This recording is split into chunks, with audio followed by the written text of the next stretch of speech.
नमस्कार, news capital express में आपका स्वागत है। मैं हूं आपके साथ आयुषी सोनवाने। चलिए शुरुआत करेंगे आज की कुछ अहम और बड़ी खबरों के साथ। कैपिटल एक्सप्रेस न्यूज़ के खास संवाददाता आशीष द्विवेदी की खास रिपोर्ट, आइए देखते हैं। राजधानी भोपाल में सहज हॉस्पिटल के डॉक्टर प्रतीक तिवारी एवं कविता शर्मा से हमारे संवाददाता आशीष द्विवेदी ने विशेष चर्चा की। उन्होंने बताया कि हमारे हॉस्पिटल में अभी तक किसी भी प्रकार से कोई भी कोविड-19 संक्रमित होकर मौत नहीं हुई है और साथ ही हमारे हॉस्पिटल में कोरोना का उचित उपचार किया जाता है और इसके साथ ही रेमडेसिविर इंजेक्शन की बहुत ज़्यादा महामारी आई है, जिससे हॉस्पिटल को एक सप्ताह में 10 इंजेक्शन की मांग होती तो हॉस्पिटल में 2 इंजेक्शन ही उपलब्ध कराए जाते हैं और इसके साथ ही अभी भी इंजेक्शन की बहुत ज़्यादा महामारी है। और डॉक्टर प्रतीक तिवारी ने सभी प्रदेशवासियों से यही कहा है कि किसी भी अफवाह पर विश्वास न करें और अपना ख्याल खुद रखें और किसी भी तरीके की नेगेटिव बातों को दिमाग में ना लाए। सर, आपका नाम? मैं प्रतीक तिवारी, हॉस्पिटल का? मैं डायरेक्टर हॉस्पिटल, कविता शर्मा नाम है। सर, कोविड को लेके आपके हॉस्पिटल में क्या क्या सुविधाएं हैं, क्या क्या व्यवस्थाएं हैं? कोविड के हमारे यहाँ पे प्रॉपर सैनिटाइजेशन है। हर 3 घंटे में पूरा हॉस्पिटल के बेड सैनिटाइज होते हैं। उसके बाद proper fooding, proper social distancing का मेंटेनेंस, स्टाफ जो है वो प्रॉपर सर्जिकल कैप्स और पूरे अपना ड्रेस कोड मेंटेन करके रखते हैं। और सबसे बड़ी चीज़, इस महामारी में भी हम लोग जो है मरीज़ को ये एहसास नहीं होने देते कि उनको ये बीमारी है। और वैसे भी ये बीमारी नहीं है, एक लक्षण है वायरस का, जो कि अपना असर जो है 2 से 3 दिन में दिखाना बहुत ज़्यादा चालू करता है। इसमें सबसे ज़्यादा प्रॉब्लम जो हो रही है वो हो रही है इंसान को घबराहट, टेंशन।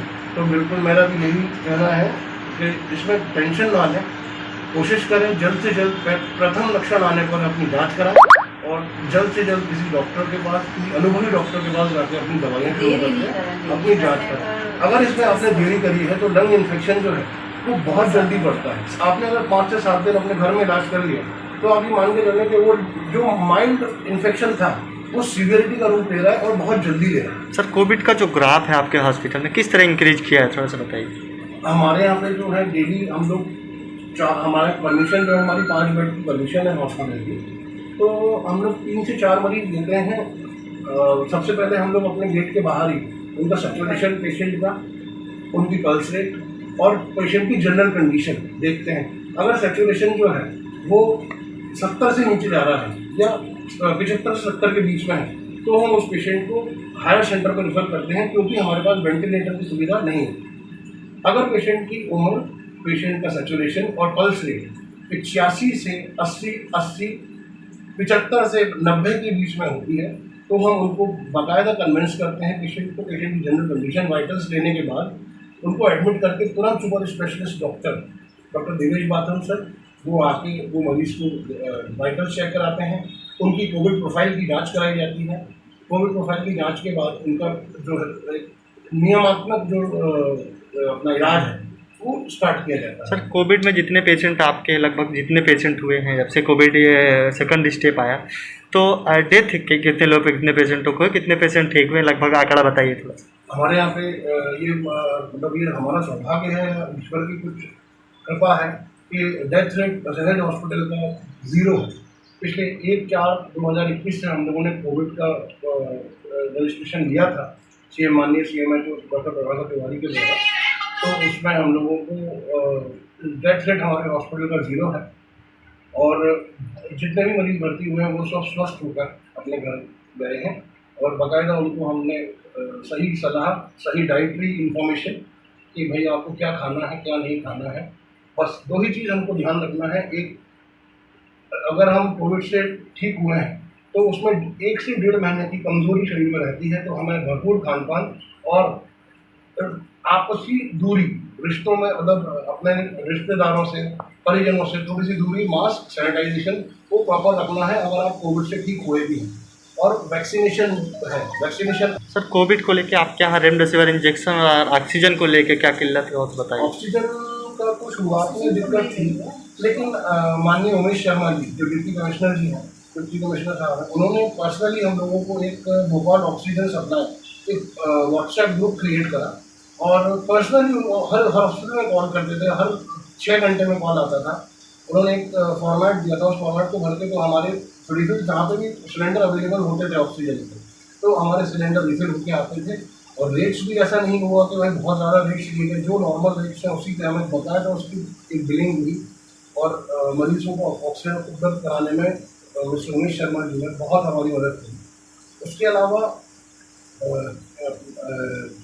तो रेमडेसिविर इंजेक्शन की उपलब्धता पहले तो हो रही थी, लेकिन जैसे जैसे ये समय बढ़ता रहा और ये पीक आई है अभी कोविड की, कि हर 1000 में से हर 30, 40, 50, 70 लोग के लगभग पॉजिटिव निकल रहे हैं।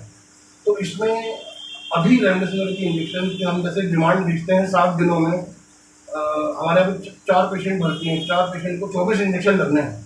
हमने अगर 24 इंजेक्शन का फॉर्मेट भेजा हुआ है तो हमको इशू होते हैं 8 इंजेक्शन, कभी 2 इंजेक्शन, लेकिन उसमें कोई एक प्रॉपर चैनल नहीं मिल पा रहा हमको कि हमको इंजेक्शन, जैसे हमने आज सुबह डिमांड भेजी, मरीज की हालत क्रिटिकल है तो वो इंजेक्शन मिल पाए। और दूसरी बात, इस प्रॉब्लम जो ये खड़ी रही हुई है, इसमें मरीज हमारे हॉस्पिटल्स की जो बिलिंग है वो रोक रहा है। सर आपने जो रेमडेसिविर इंजेक्शन की किल्लत बताई है हॉस्पिटल में नहीं मिल पा रही, आपने कलेक्टर महोदय को ज्ञापन वगैरह दिया या? मैंने कलेक्टर नहीं, मैंने एसडीएम महोदय अंकिता त्रिपाठी मैडम से मैंने संपर्क करने की कोशिश करी, तो उन्होंने मायावस्थी मैडम का नंबर दिया था।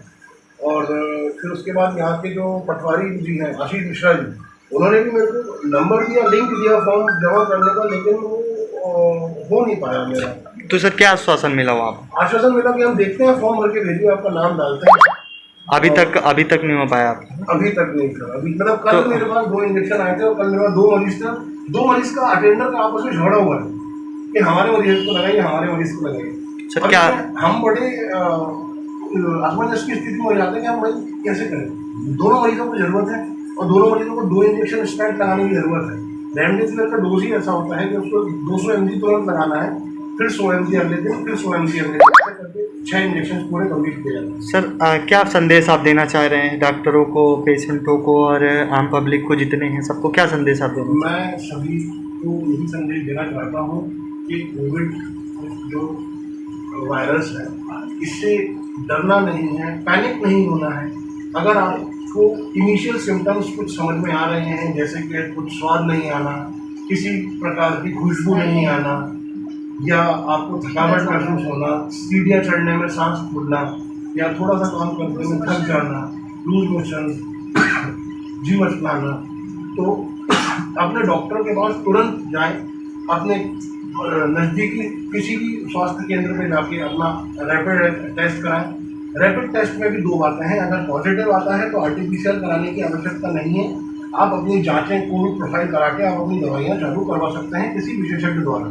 अगर रैपिड प्रोफाइल नेगेटिव आता है तो एक ये गाइडलाइन है कि आप उसको नेगेटिव आता है तो आप उसके बाद RT-PCR कराएं। RT-PCR में आपका रिजल्ट अगर पॉजिटिव आता है तो फिर आप ये इलाज की जो प्रक्रिया है ये वापस से शुरू कर सकते हैं। क्योंकि कई बार ऐसा देखा गया है, आयुर्वेदिक पद्धति अपनी अपनी जगह है, लेकिन जो लंग्स का बेसिक इन्फेक्शन है उसको रोकने के लिए जो दवाइयाँ हैं वो एक अनुभवी और एक अच्छा मेडिकल प्रैक्टिशनर ही आपको बता सकता है। हमेशा देखा गया है कि कोविड पेशेंट का टाइफाइड हमेशा पॉजिटिव आया है। उनका टाइफाइड का इलाज वो मोटी जरा बॉटल लगाते हैं, इंजेक्शन लगाते हैं, बॉडी में और शुगर बढ़ती है। कोविड में शुगर हमेशा बढ़ती है, तो इसके कारण क्या है, वो स्थिति इतनी गंभीर करके लाते हैं। फिर यहाँ पे आके वो हम लोगों के ऊपर एक पीयर प्रेशर रहता है।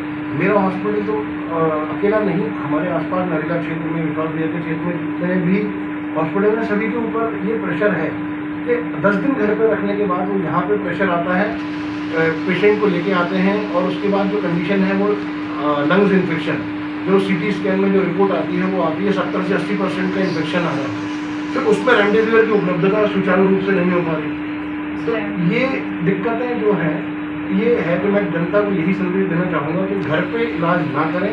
अगर आपको थोड़ा सा भी इनिशियल सिम्टम दिख रहा है तो आप आएँ और अपनी जांच कराएं और अच्छे सलाहकार, अच्छे किसी मेडिकल प्रैक्टिशनर, अच्छी पैथोलॉजी पे जाकर अपनी जांच कराएं। और बिल्कुल भी टेंशन या बिल्कुल भी चिंता करने की आवश्यकता नहीं है। कोविड आराम से ठीक हो, गर्म पानी का सेवन करें, नियमित थोड़ा सा वॉक करें और ब्रीदिंग एक्सरसाइज जो है वो कोशिश में जाए कि डेली हमें करना है।